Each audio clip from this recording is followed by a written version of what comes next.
इस अस्पताल के संपर्क में थे। जिनका जिनका नाम बराबर लाया जा रहा है उसमें नीतू ठाकुर, सरवन, मनीष और नीलू अग्रवाल। आप मनीष अग्रवाल का अभी तक रिमांड पे क्यों नहीं लिए भाई? क्यों जेल भेज दिया आनंद आनंद? किसने कहा आपको तुरंत जेल भेज देना? इतने बड़े अपराधी को जब मनीष अग्रवाल का वो लॉज भी है और आप कह रहे हैं भाड़ा पर दे दिया, और फिर मनीष अग्रवाल के हॉस्पिटल भी है।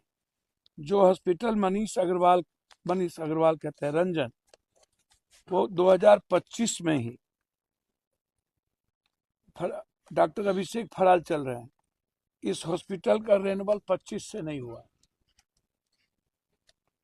अब आप हमको बताइए, मुझे नहीं पता डॉक्टर सतीश की क्या भूमिका है या क्या नहीं भूमिका है, लेकिन मनीष रंजन और कई डॉक्टर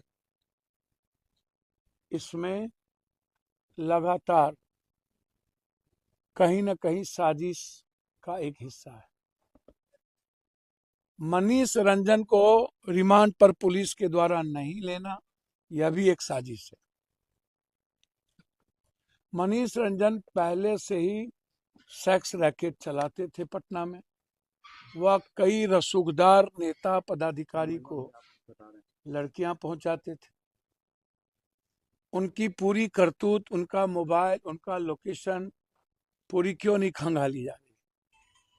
उनके सीसीटीवी फुटेज, वो कहाँ थे उस वक्त? लड़की पटना आई, 5 तारीख को 3 बजे वो पटना हॉस्टल में चली गई। हॉस्टल के बाद वो निकली नहीं।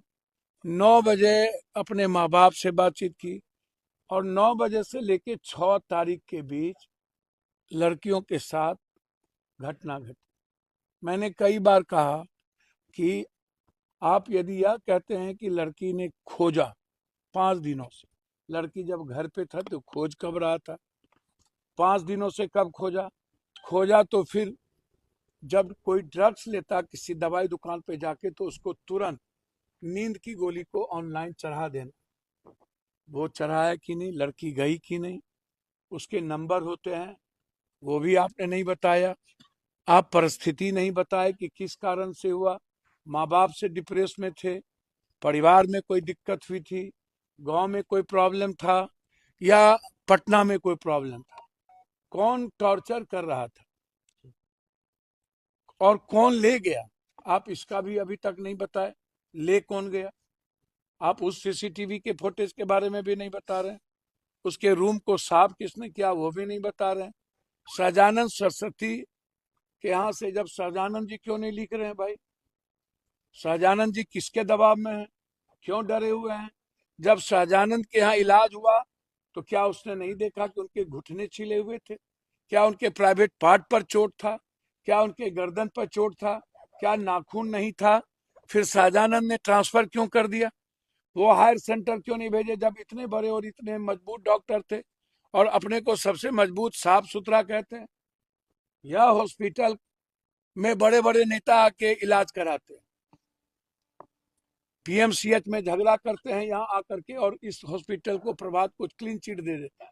एक नेता इसी हॉस्पिटल में आके इलाज कराया था और इस हॉस्पिटल को सबसे बेहतर हॉस्पिटल बताया था, और इसी हॉस्पिटल में इतना जघन अपराधी, इस हॉस्पिटल पर कोई क्यों नहीं बढ़ता है? क्यों कोई चर्चा नहीं करता है? क्या कारण है कि नेताओं को की चुप्पी हो गई? और जब हम उसके घर गए थे, उसके घर जाने के पहले तक कोई एक आदमी उनका गांव जाने की हिम्मत क्यों नहीं जुटाया? बड़े बड़े कैबिनेट मिनिस्टर और मंत्री जहानाबाद में थे, उसके घर क्यों नहीं गए? कोई नेता बोलने को तैयार क्यों नहीं था?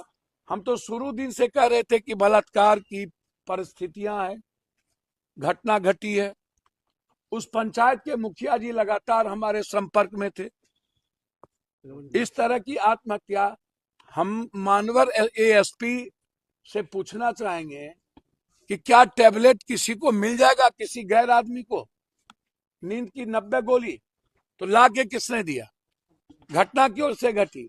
और प्रभात हॉस्पिटल में जब बेटी की पूरी तरीके से वो सेंसेबल था, और हमसे इन्होंने कहा, यहाँ के मालिक ने, वो ठीक थे, इलाज कर रहा था, फिर हायर सेंटर में भेजने की जरूरत उसको क्यों पड़ी?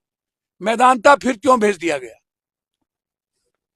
और परिजन को एक बार मिलने के बाद मनीष रंजन के बॉडीगार्ड ने क्यों मिलने नहीं दिया, उसको घेर के रखा, और फिर मेदांता में मिलने क्यों नहीं दिया गया? क्या या जो वो कह रहे हैं कि भेंट पर गए, तो भेंट पर आया नहीं। जब वो भेंट पर नहीं आया, इलाज हो रहा था, इलाज बढ़ता गया, तो भेंट पर कब गया? 6 तारीख से 9 के बीच में भेंट पर कब गया? तो क्या इलाज के बाद, सेंस के बाद वो यहां पर आकर के भेंट पर गया? इसका मतलब दोषी कौन है? उसकी पूरी जांच हो। फिर जब भेंट पर गया तो हायर सेंटर कौन था?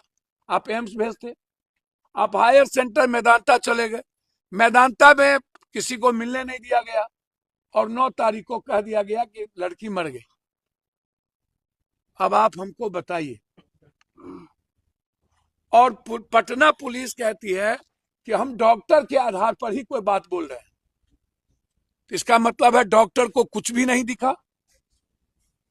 ठीक है, मैं मान लेता हूं, हो सकता है बलात्कार करने का प्रयास किया गया, या बलात्कार नहीं हुआ, अभी मैं कुछ नहीं कह सकता हूं। लेकिन यह तो मानिएगा ना कि लगातार हॉस्टल के कई लोग इसमें इन्वॉल्व हैं, जिनका जिनका नाम बोल रहा हूं, और मनीष रंजन इनके सूत्रधार हैं। और मनीष रंजन हॉस्टल से लड़कियों का सप्लाई करता है, और इसमें बड़ा रैकेटर है, इसमें कई लोग इन्वॉल्व हैं। हम आज होम मिनिस्टर को चिट्ठी लिखे, इसकी सीबीआई इंक्वायरी होनी चाहिए। ये नाटक करने वाले लोग, इसमें बेटी का सवाल है, मैं जब उसके गांव गया, मैं जाति धर्म से इसको निकालिए, क्योंकि कोई हॉस्टल नहीं है जहां सेक्स रैकेटर नहीं। अब जांच कीजिए पटना के सारे हॉस्टल को, सीसीटीवी को, कि बड़ी बड़ी गाड़ियां एक जगह नहीं क्यों लगती है? बड़ी गाड़ियों में लड़कियां को कौन ले जाता है? कौन दबाव देता है?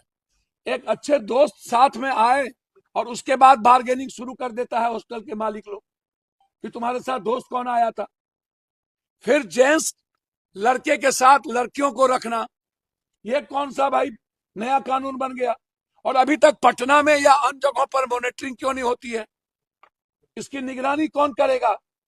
इतने सारे हॉस्टल हॉस्टल हॉस्टल खुले जा रहे हैं, सब कुछ लिखा हुआ 8,000, 7,000, 9,000, 10,000, और अभी तक पुलिस पर कार्रवाई क्यों नहीं हुई? आप यहाँ पहुंचे हैं, डॉक्टर नहीं मिल रहे हैं आप लोग। आप इसको डाइवर्ट मत कीजिए। हम कह करके, फोन से बात करके तब आए कि हम आ रहे हैं, हमको बताइए आप डिटेल क्या है। अब वो कहाँ है मालिक है, एक पार्टनर जी। डॉक्टर फरार क्यों हो गया? अभी तो सब थे, फिर गायब हो गए। भैया मुझको नहीं पता क्यों गायब हो गए, कहाँ गायब हो गए, लेकिन मैं आपको बता दूं, इसमें 3 पार्ट है। पहला पार्ट है हॉस्टल और मनीष रंजन और उसका सेक्स रैकेट। दूसरा पार्ट है हॉस्पिटल। मैं सबसे ज्यादा उस व्यक्ति जो पहला हॉस्पिटल, कौन शर्मा, सहजानंद शर्मा जी से पूछना चाहूंगा कि आपने ट्रांसफर क्यों किया? क्या आपको बच्ची की चोट नहीं दिखी? और आपने क्यों बरगलाया? किसके दबाव में बरगलाया? 2, तीसरा यहां आए तो आपने पुलिस को क्यों झुटलाया? पुलिस की को आपने क्यों गलत रिपोर्ट दी? पुलिस अपने से तो बोली नहीं होगी, क्यों गलत रिपोर्ट दी? मैं मानता हूं कि थाना प्रभारी गलत